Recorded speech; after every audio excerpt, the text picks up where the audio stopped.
give it a couple of minutes for people to start. Okay.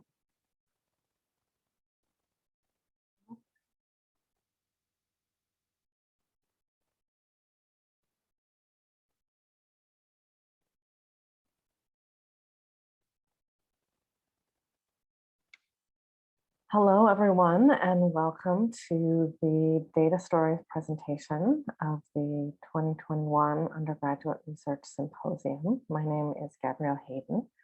I'm librarian for research data management and reproducibility here at UO Libraries.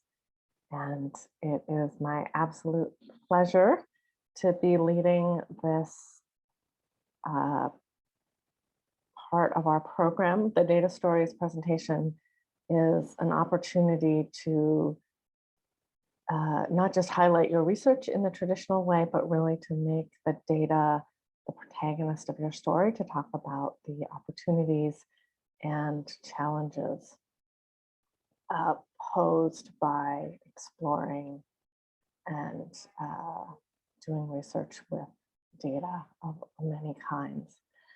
So today I am delighted to present to you Rachel Connor, whose senior thesis project is entitled 100 Years of Malaria Prevalence in Zanzibar, East Africa.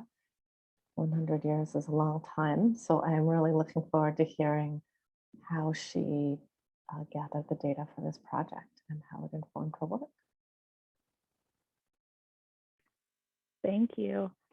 I'll go ahead and share a few slides that I have. So as Gabrielle said, my thesis was on 100 years of malaria prevalence in Zanzibar, East Africa. So we looked at 1920 to 2020. I would also like to take a moment to thank some of the organizations that generously funded this thesis project, which were the Center for Environmental Futures, the Clark Honors College, the Undergraduate Research Opportunity Program, and the Office of the Vice President for Research and Innovation, which allowed me to spend a good portion of my summer really focusing on this project, as well as working with different softwares and things like that.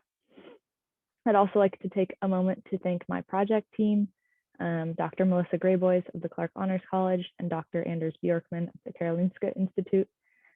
They were the ones who really thought of this project after Dr. Grayboys presented at a group that Dr. Bjorkman was at, and they generously invited me to really take a leading part in this project, which I'm very thankful for, as well as my 4 lovely research assistants, Ava, Marley, Prakunya, and David, who were absolutely essential in getting all of this data entered. As you'll see, there's quite a bit from all 100 years, and they really helped do a lot of the entry that I couldn't have done on my own.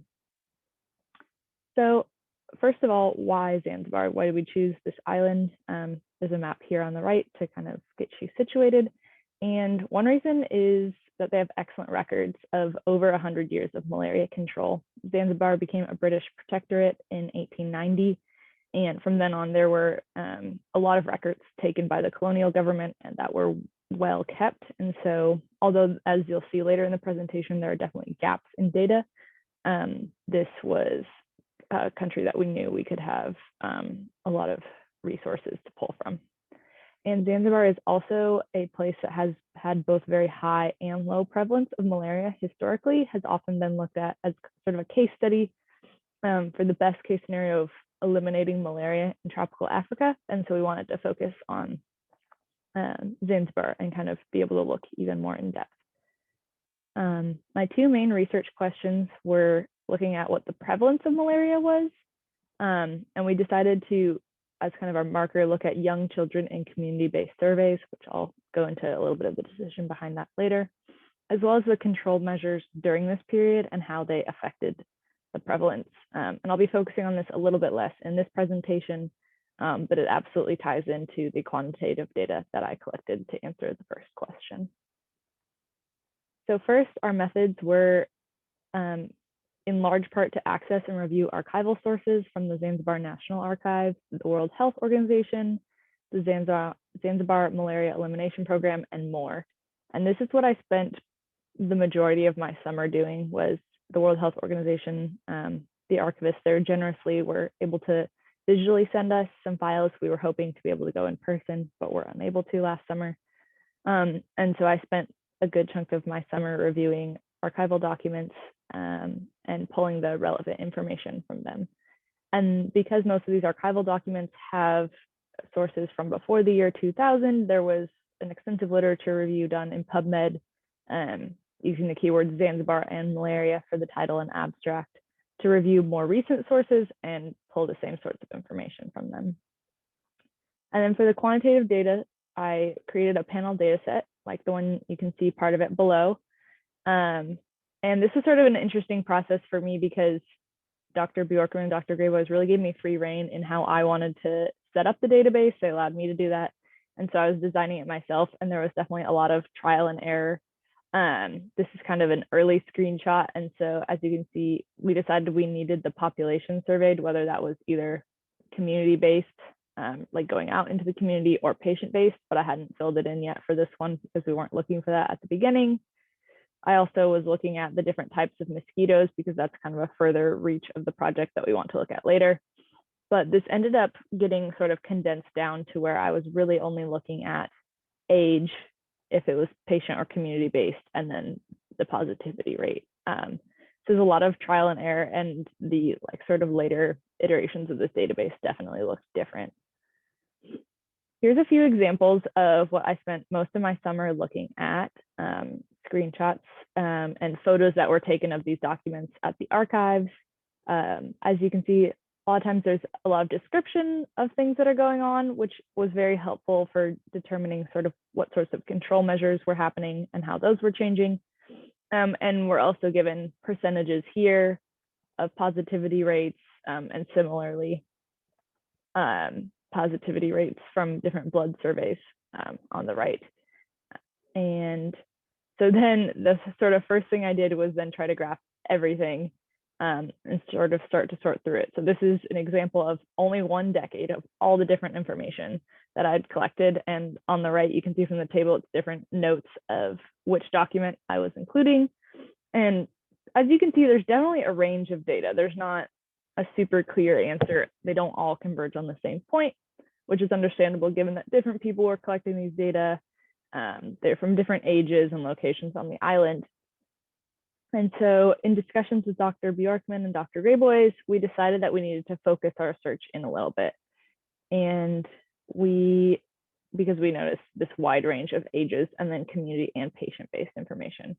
So we decided on two categories. Under 5, approximately, some of the data was also around 5 to 9, but as much as we could focus on under 5 because of the little acquired immunity that these children have. As you get repeated infections during childhood, you often develop an immunity to malaria, but that can then be changing during the years. Acquired immunity can change if prevalence has decreased. And so since that we know fluctuated during this century, we decided to try and focus on those that we knew consistently had little acquired immunity across the whole 100 years. We also focused on community surveys because they're more representative of the whole island. And also the individuals in these surveys are not self-selecting for fever or feeling sick. And so we would assume that those coming to a hospital or a healthcare facility are more likely to be feeling sick. That's generally the reason why you would go. And so because of that, you would expect to see a higher prevalence of malaria in those that are already feeling sick. They're just more likely to have it than those that are just being surveyed in the community. And so given that, this was the data set that I ended up with. It's definitely a lot less data points than what you saw from even just the 1960s. And so that was one thing that was definitely a bummer, was not to be able to include all of the different age groups, but we also knew it was just not realistic for the analysis we wanted to do. And for these points, I averaged out of the sources that were available per year, weighting them by sample size whenever available to create this graph. And as you can see, there's definitely some gaps, the 1930s and 40s, as well as the 1990s. And this often can be attributed to a lack of interest in control of malaria, and also the parameters that we included. Sometimes for some of these decades, there was information for, say, adults or various age groups, at different healthcare facilities, but because of the constraints we had put on our analysis, I wasn't able to use them in plotting these data points. However, I was able to use that information as well as information about the control techniques for malaria, for example, spraying in houses with DDT or draining swamps, all sorts of things that people have used historically and currently to decrease the prevalence of malaria, to get a good estimate of sort of what some of these missing data points would be. And so we were able to see that there were some high peaks of malaria, especially in the 1920s, but also we see a decent amount in the 1950s, followed by some pretty drastic decreases. The 1960s saw the World Health Organization running the Global Malaria Elimination Program, which focused, and its goal was to completely eliminate malaria from the face of the planet.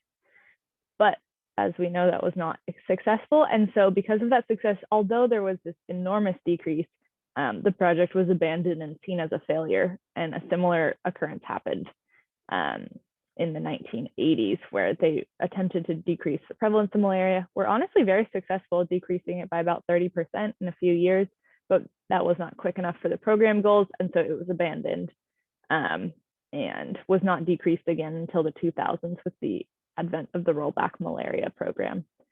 And so from this data, we're able to see what we couldn't see with only a 3 to 5 year period of data collection, which is often what we see based on the grant funding cycle. And we're able to see these cycles of drastic decrease at the beginning of programs, followed by a significant increase after these control measures are abandoned, which show us that malaria can come back in Zanzibar even now, even with this sort of longer term below 1% that we see here.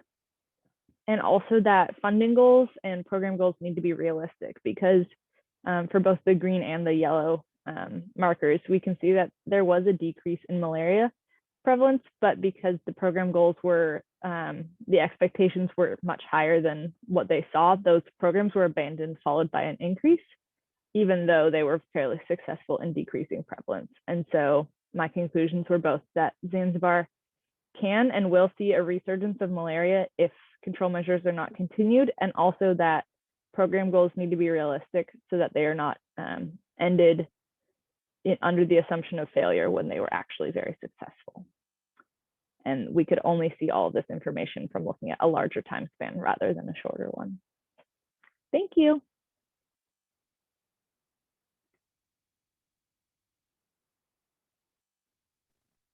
Thank you so much. That's such an interesting presentation. Thank you. I would love to know if any of our participants, of our attendees, have any questions.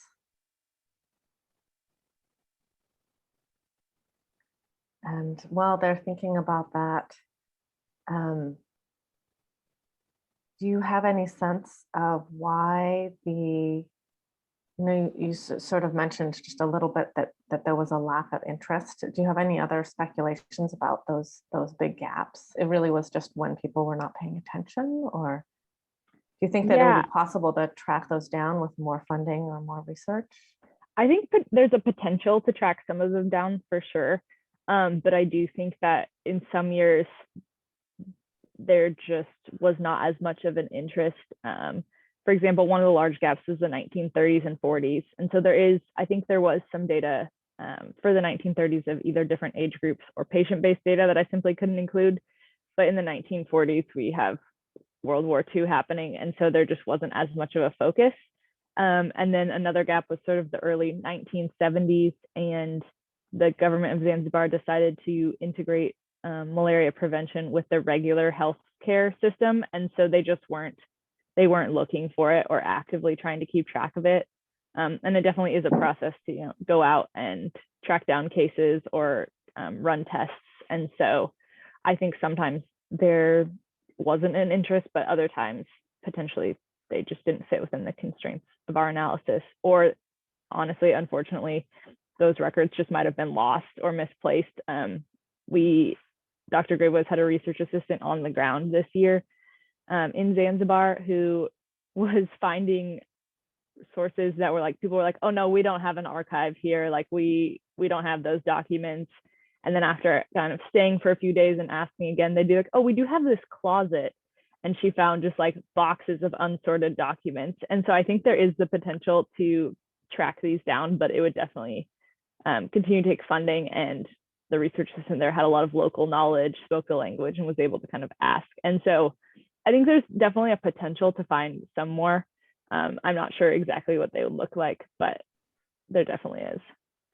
That's so fascinating. Well, and I suppose too, in terms of your conclusions and interest here, it seems like you've really gotten at the main. It seems unlikely that your primary conclusions would be modified too much. Absolutely, yeah. I don't think they would, but I definitely would love to be able to kind of continue to populate that large graph and fill in the gaps. Fantastic. The completionist drive. All right. Was there anything that surprised you? I mean, to what degree was this your hypothesis going into the project, or to what degree was there, were there surprises in the data? I think for the most part, it was sort of what I had expected based on the background research I had done and discussions with Dr. Greyboys of what we sort of expected to see globally during the 1950s with the global malaria eradication program. There was definitely a lot of gains made in malaria, and there's been a decent amount of focus on that. But I think what surprised me the most, at least about that period, was how successful it was in such a short period of time. We saw decreases from about 70% positivity rates in children under 5 to under 10 in just a few years. And not only was that just very fascinating of how effective after World War II, we see kind of the advent of DDT being used as spraying, and also the frontline drug for malaria at that time was very effective still. And so I think what was surprising to me was, first of all, just that sharp decrease. I was unaware that it could drop that fast. But then what was also fascinating to me was being able to look at some of the correspondence that wasn't really factored into the quantitative analysis, but I was looking at a lot of different like letters back and forth and reports, and just this sense that the program had somehow failed because they had completely eradicated malaria, even though we saw this enormous decrease.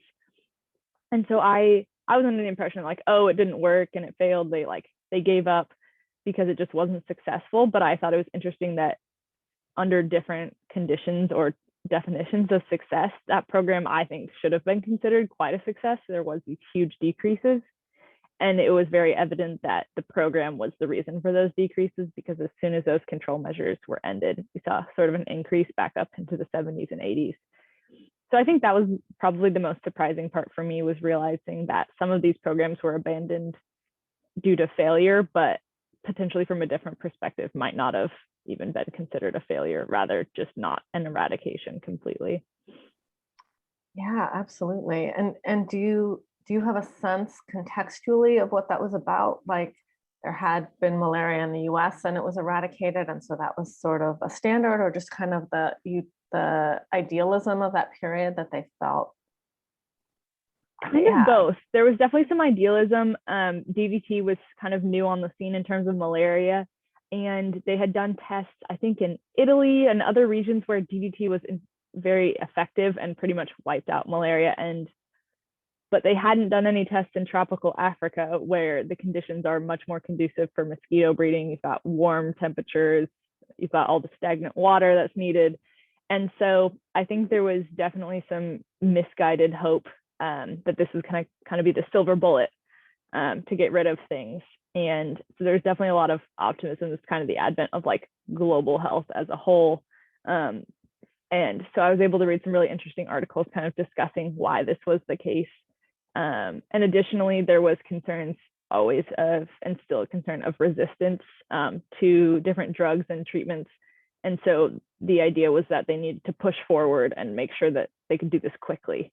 But there was just, I think, overall sort of naive optimism that DDT could fix everything, that there didn't need to be any sort of systematic testing or control or anything other than this sort of spraying. And so I think that in combination with the success that they saw in some of their trial areas in drier, cooler climates, gave the impression that this was going to kind of be an easy project and a short-term project. And when it wasn't for sort of the obvious reasons, I think that's why this is sort of deemed a little bit of a failure. And they had very publicly said that the World Health Organization had that they wanted to eradicate malaria. And that's a difficult project, but also very easy to tell if you've done or not. And so I think because their goals were so black and white, that even though I think that it was a very successful program in terms of what it did, there was no way to really back down from that and be like, oh, we got close. So I think that really all kind of tied into that. Yeah, absolutely. That makes a lot of sense, just thinking about the scope of history. And I mean, of course there wouldn't, I'm just thinking back again to your graph and the way that so much of public health, like everything else, is tied to these larger social trend. I mean, you know, World War II happened, right? I mean, that's a thing. Yeah, exactly. That happened, and there's no getting around that in the data or anything else. Yeah, well, thank you so much. Any last point that you felt like you haven't had a chance to communicate? I don't think so. No, I just want to thank again Dr. Bjorkman and Dr. Greyboys. Dr. Greyboys about a year ago said, do you want to work on this project? Do you want to kind of take the lead on working on this? And it's really been a joy to be able to have so much free reign in looking at the data and working with it. Absolutely. Well, thank you again so much. In wrapping up, I want to say a couple things. First, we were very sorry that Jackson Valentine was not able to make it. He was hoping to present on the relationship between vehicle emissions and asthma. That was a great presentation, so I'm sorry that we missed that. And then I just wanted to say too that I am here representing, I forgot to give a little plug to my department. So I'm here representing the Data Services Department at the University of Oregon. And we sponsor this because we recognize the importance of data and data fluency to so many areas of research life, and we do a lot to support that. So don't be shy if you are watching this and you need assistance with statistical support, or you're interested in, let's say, a workshop on programming. Do check us out.